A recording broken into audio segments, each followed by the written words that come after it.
Good morning, everybody. This is John, your host on the Prepared Mind channel. Welcome back. Welcome back to Patreon, and thank you again for coming to Patreon. I really appreciate it. I am thoroughly enjoying the attitude here, and I'm glad it's being well received by you guys.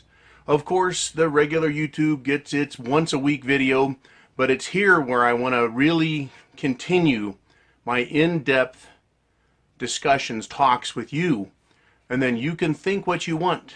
You can look at stuff from your perspective. Far too many experts out there, I think, at this point in the game, telling people exactly how they need to do it, exactly what gun they need, and how they need to do everything exactly. I take a little different approach. I say, this is my thought. What do you think? And then you can discuss amongst yourselves either in the Patreon comments, which is similar to YouTube, or you can go over to the forum at thepreparedmind.club, and you can start different conversation strings there. It's working out really well. We're getting good participation, and that's what it was put there for. That's why we did that, is so that we can have civil, adult, real conversations. And as long as the club stays nice and calm, we don't need to make it a membership issue. And I don't think we're going to have to. I think people that just want to go on YouTube and cause trouble, they do it. And that's all they do. They don't want to take the extra time to go someplace else. Whereas you have found the information valuable, the perspectives valuable. And so you've come here. And then you can go to the club as well for all of your other prepping needs. One of the things I wanted to say that I don't really say anymore, but I used to say, click subscribe. As a patron, you've already subscribed, right? Click like. Why? If you're here, you like it, right?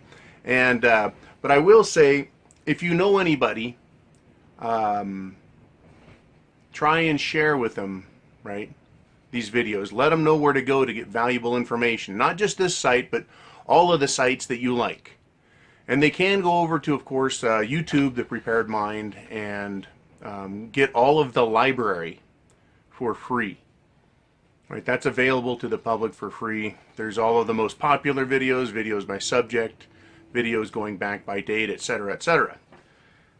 Anyways, thank you again. I hope you had a great Thanksgiving holiday, and welcome back to reality. Are you ready for shit to hit the fan? And yes, I do take this cup to work, even with my face on it. And I get numerous giggles and people going, well, what shit hits the fan? I say, why don't you go on the internet and find out, smart guy. So, come out of the closet a bit publicly, but I'm not shouting from the rooftops in my hometown. Just around work, people see that cup and have a good laugh. I want people to be aware that shit is getting close to hitting the fan, and that's exactly what this news article is about. And I'll send the web address to the administrator and the prepared mother. She'll she'll try and put it up there on Patreon. So if you want, you can go right to this and print it out yourself. Read it, whatever you want. This is a news article from just before Thanksgiving. I printed it off, and it's not a hot off the presses type item. Again, I don't do news. I do opinion and commentary. Right? But this is an important story that's going to become more important. It's going to become more common as we degrade, as social decadence continues. Not just in terms of all the alternative agendas, but just basic human morality. The value of human life is a lot of what this story is about. Okay, so notorious gang behead man near Washington. That means Washington, D.C. So, an ultra-violent Latino street gang that President Trump has vowed to wipe out beheaded a man and cut out his heart before burying him in a park near the U.S. Capitol. The man was stabbed 100 times. Now, I don't know if it was exactly 100 or they're just like, fuck it, we got to quit counting after 70. Let's just call it 100. This guy looks like, he was run over by a porcupine with, cosmic scale pricks. Anyways, he was stabbed 100 times. He was beheaded and they cut his heart out. Authorities so far have arrested Miguel Angel Lopez Abrego, 19 years old. Charging documents, blah, blah, blah, said he was decapitated, heart removed from his chest. And who gets the blame? Who is this, how did they put it? Ultra-violent Latino street gang. It's MS-13, Mara Salvatrucha. Forgive my lack of Spanishness. My Spanglish is about as good as you're going to get out of me. MS-13. Now, they're not Mexican. It's not a Mexican street gang. It's Latino. Okay, what does that mean? That means they're from... Most members trace their heritage to El Salvador, Honduras, or Guatemala. Those three countries were overrun by communists. And they have had nothing but trouble ever since with violence.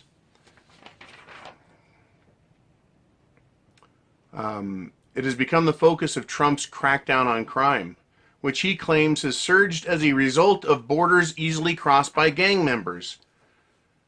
Now, that's not just a problem Trump is facing. It's not a problem that was caused by Obama. It was a problem that was allowed way back, Bush, Clinton, Bush, all the way back. They have not taken border security seriously, and as a result, you have people coming here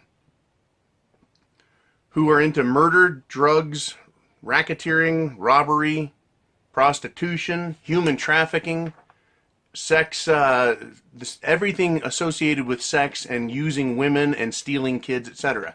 These are not good people. Okay? Authorities last week announced they had netted 214 members of this gang. Now, to call it a gang, to call it an ultra-violent Latino street gang is incorrect. I think they're underplaying exactly what we're dealing with. MS-13 is a very sophisticated, at the leadership level, organized crime syndicate. And it did have its roots down in Central America, that is south of Mexico. And it's made its way up here. It is a violent gang, and there is no doubt about that. And they are not. While most are from those countries, there may be some Mexicans, and I don't know any. They are extremely violent. Now, we have an interesting concept in Europe, in North America, Canada, Australia, and many other places in the world besides, where we have this fundamental belief that human life has a great value. Now, I hate to put a dollar amount on a human being, but what is a person worth? Well, if you did put a dollar, you could say, well, they're going to earn, let's say, $2 million in a lifetime. That's valuable. There's value there. Say that's the average. It costs so much to raise and educate a human being from before birth, prenatal, all the way through till the time they become that adult that's going to earn $2 million. That has a cost. And then the value of that person. I know that that's quantifying it with a dollar sign, which is crude, but I'm trying to illustrate the point, is that in other countries where MS-13 is from, Central America, parts of the Middle East, parts of Southeast Asia, and many other parts of the world besides, human life has very little value, meaning blood is cheap, meaning it's easy to sacrifice someone. They don't see the value in that human. And that is horrifying to think of as an American, because we highly value ourselves and others.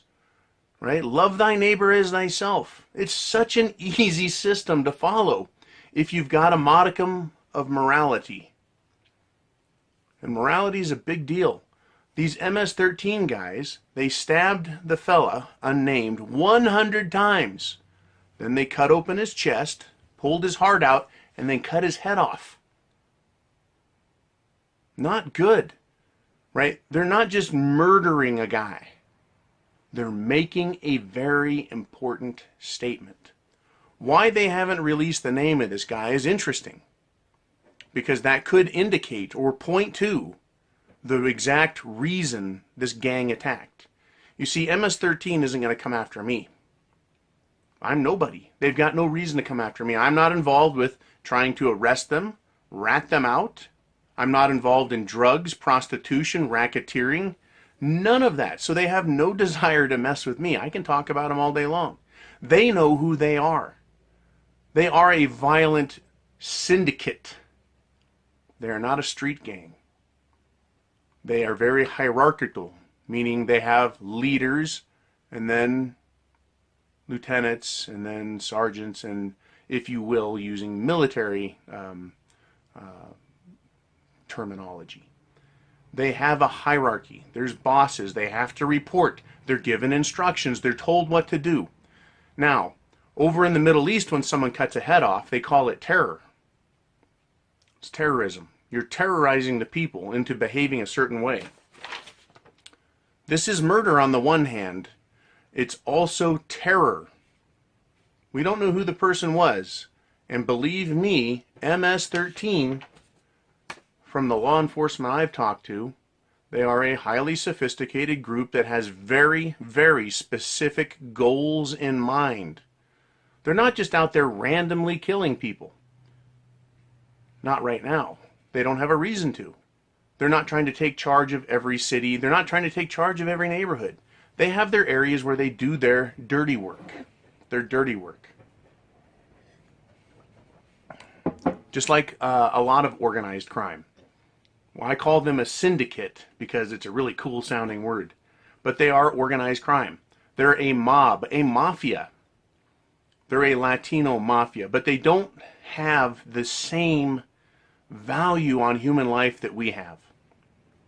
But they do know that people, even though they may not understand their value, especially in Latin America, they value their own life, and so they'll do what they can to save their life by obeying the edicts, the commands, the desires of MS-13. You see, that's what Trump is fighting against, is this establishment of a very strongly connected MS-13 network in the United States, and it's already there. He's trying to interrupt it, get into it, arrest it, and remove it. That's some serious work to take on. That is something law enforcement should do. You want a battle? Leave Grandma in her Cadillac alone for going 6 miles over the speed limit. Go after MS-13. Now, if I was young and right, and that was my thing, law enforcement, I would definitely want to take out the bad guys. That's not my gig. Right? The bad guys are out there, though. And what's interesting to note is that how did MS-13 come to power in Central America? Now, I talked about the infiltration being overrun by communists. The Iran-Contra affair was about that. It was about arming the, I believe, Sandinistas against the Contras. Or was it arming the Contras against the Sandinistas? Anyways, they picked a side. This is during the Reagan administration. Kind of blew up into the Oliver North Iran-Contra affair. Those countries were overrun by communists. They fought each other, the communists and the anti-communists. The result was chaos, turmoil, and economic destruction. In a power vacuum like that, gangs have an opportunity to rise, right, coalesce, and gain power. That's where MS-13 got their power. Right? You don't have to be a historian or a genius to figure it out. Power vacuum, gangs, look out. You're right down there in the honeypot of drug production areas. And drugs create wealth through black market activity. Cocaine, marijuana, heroin, opium, you name it. So what we've got is a gang that was allowed to form in the 80s, grew stronger in the 90s, and is expanding in the early 21st century. It's now here in the U.S., and they are being looked at hard by the feds. And I say, go get them, boys. Have fun. but take them out. And don't play games the nice way. These fucking people play for keeps.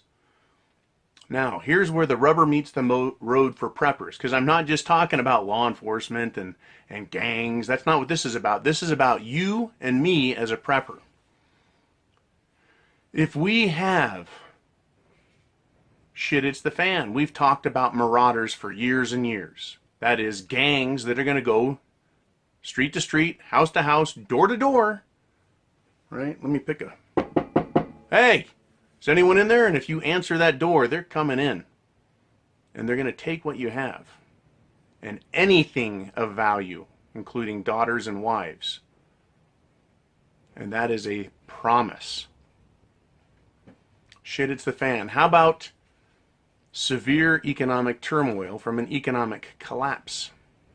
Not quite shit hits the fan, but just a weakened system of government with a lot of infighting, potential civil war aromas in the air of people fighting amongst each other for freedom, for power, for control, for civilization. Gangs like this, MS-13, they grew in this. This is where they were fostered and developed. MS-13 came out of this, came out of a class of warlords and drug people. This is the United States of America. If we have a serious takedown of government, shit hits the fan hotspots, you will see gangs, especially the most notorious,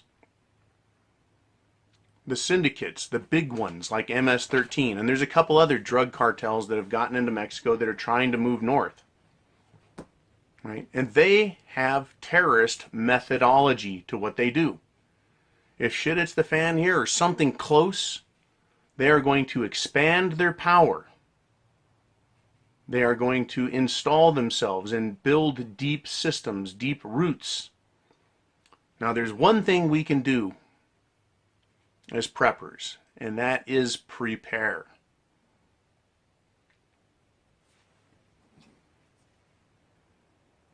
Right? We talk about food, water, shelter, clothing, medicine, but it's the means of self-defense.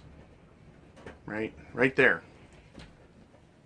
That goes an awful long way. You see in Central America, South America, other parts of the world, citizens really aren't allowed to have firearms. They're not allowed to protect themselves.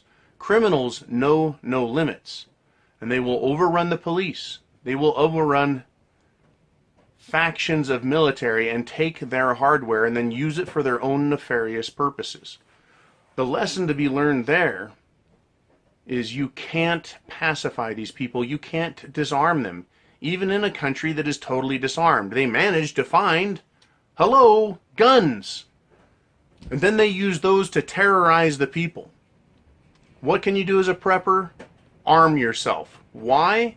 Because if shit hits the fan or anything close to it, we're going to see these people. What do these people do? They will stab you 100 times. They'll cut your heart out of your chest. They'll cut your head off your body. And they'll use you as an example to everyone else that you fall in line or that's going to happen to you. That is terrorism at its finest. Terror, absolute terror. Now what else are they involved with? Let's check that out again. Just to be sure, just to make sure I didn't miss anything.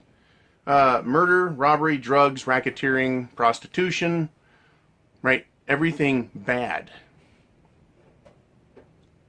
And I don't want my family involved in that. I don't want my community or my city to have to deal with that shit. So as a prepper, you need to understand that if things go south, and it doesn't take long, right? An EMP is instantaneous. A war could take weeks or months to affect us here. Right? Economic chaos could take a day or a week or somewhere in between to start having a street level effect. And by the way, we have a huge windstorm going on here in the greater Northern California area. It's critical to note that if you're going to protect yourself, you need to do so effectively. Because of YouTube's restrictions and their horseshit, I veered away from weapons and firearms a lot. Over here on Patreon, I feel a little more comfortable doing it. Having protection is critical. Now, in the video I did just a few days ago on the test of the AR-500, you know, it's fun to shoot handguns and rifles. It's actually fun, and shotguns, and it's actually fun.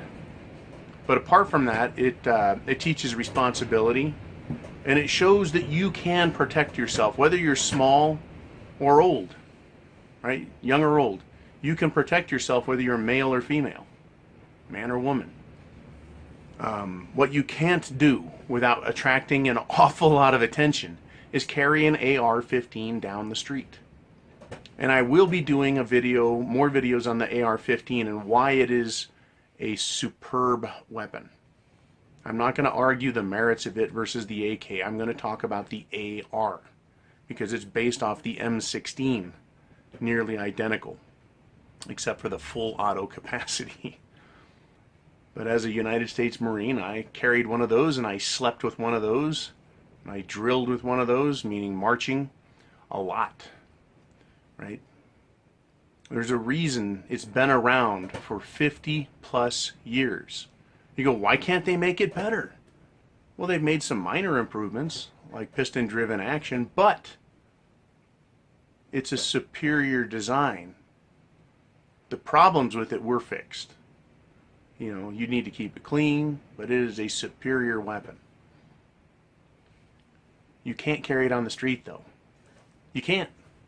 Even in shit hits the fan, it's going to be inadvisable to walk around with one because you're going to attract a lot of attention. But before shit hits the fan, before something bad happens economically, before these clowns try and take control of the neighborhood, you can do one thing. You can get a handgun. Handgun. Right? Handgun. Handgun. Handgun. And what you can do is you can carry it. You can get a concealed weapons permit. It's completely legal. It's very, very common in many places. Some places don't allow it. Some states. But more and more states are accepting that citizens have the right to bear arms. And they try and, for public safety, run it through the concealed weapons program where you get approved by the Department of Justice or the Attorney General's office, and then you have to qualify to make sure you know how to handle the weapon you have. But in the event of something like this going down, MS-13 or some other crime syndicate, marauders, when it happens, where are you going to be at, right? It's 10 o'clock. Where are your kids? When it happens, when the bad news starts, if you don't have a weapon, how are you going to get one? Especially with all the background checks, all that common sense safety stuff, right? Common sense is going to stop you from being able to defend yourself last minute. So how do you do this? You get a weapon ahead of time. Now, what I can tell you about criminal mind is they aren't professionally trained, most of them, right? And so they see an equalizing force, they're going to back off. Meaning, a lot of times, people who have concealed weapons, they see someone with a weapon, right, the criminal, and they back off. They flee the situation because they know they're criminals. They know they're wrong. And they believe that you, Joe Six-Pack or Joan Six-Pack, with a pistol is probably going to be a lot better shot than them. And all they need is one bullet to slow them down, and their ass is going to prison or they're dead. So this is a form of insurance. You are your own security detail. Okay? The firearm is just a tool. It's just a tool. This is actually less deadly than an automobile. And everybody drives automobiles. It is less deadly. More people are killed with automobiles. Right? They are.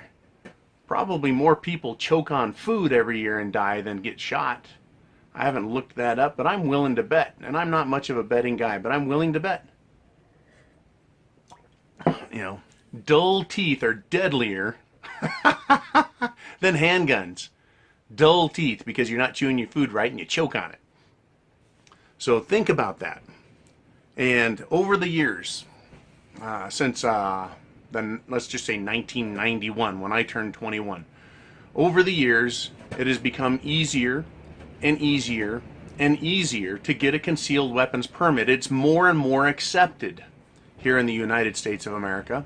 It's more acceptable for people to be seen that aren't police officers with weapons. Now, when you see a cop, he's got the uniform, he's got the badge, right? He's got the tood, the attitude, he's in charge, look out, right? But when you see a civilian carrying a weapon, they've had some practice, they're comfortable with it. They also have an air of knowledgeability, professionalism, understanding of the situation. You know, personally, I'm a huge fan of open carry. A bit of a cowboy that way I am. Because police open carry. And people see that and they're like, oh, no fucking around here, right? There's not going to be any criminal action around here because that's a cop and he's got a gun. It's the same thing when you see civilians. That dude's a civilian and he's got a gun. He's probably going to shoot somebody if they try and kill everyone else. You know, and it's a lot of responsibility. But when shit hits the fan, it's going to be you that is responsible for yourself. Only you. You can't prepare after a disaster. All you can do is react and panic. You can get prepared before a disaster. I strongly recommend you do so. Next week's GT Good Gad It's Gear Time video is going to be an examination of a couple different options when it comes to handguns. A discussion, kind of a plus or minus. And again, what I'm going to say is I can only be the expert for myself, not for you. But what I can do is talk about the subject matter and let you decide, right? Because I don't know your socioeconomics, I don't know your geography, I don't know any of the problems that you may have. I know mine, you know yours, so we share the information, you make your own decision about what to do, when to do it, how to do it. And like I said, you know, after shit hits the fan and we're all done with it, we'll all get together and have a big banquet and talk about it. But between now and then, you're on your own. I'm just here in an advisory capacity, talking about what I do for myself. Concealed weapons permit? Yes, sir. Right? Prepper? Yes, sir. That's the way it works. You've got to be prepared because chance favors the prepared mind. Is yours. I'll see you soon. It's going to be a crazy week. Let's see what happens next. Godspeed, Semper Fi.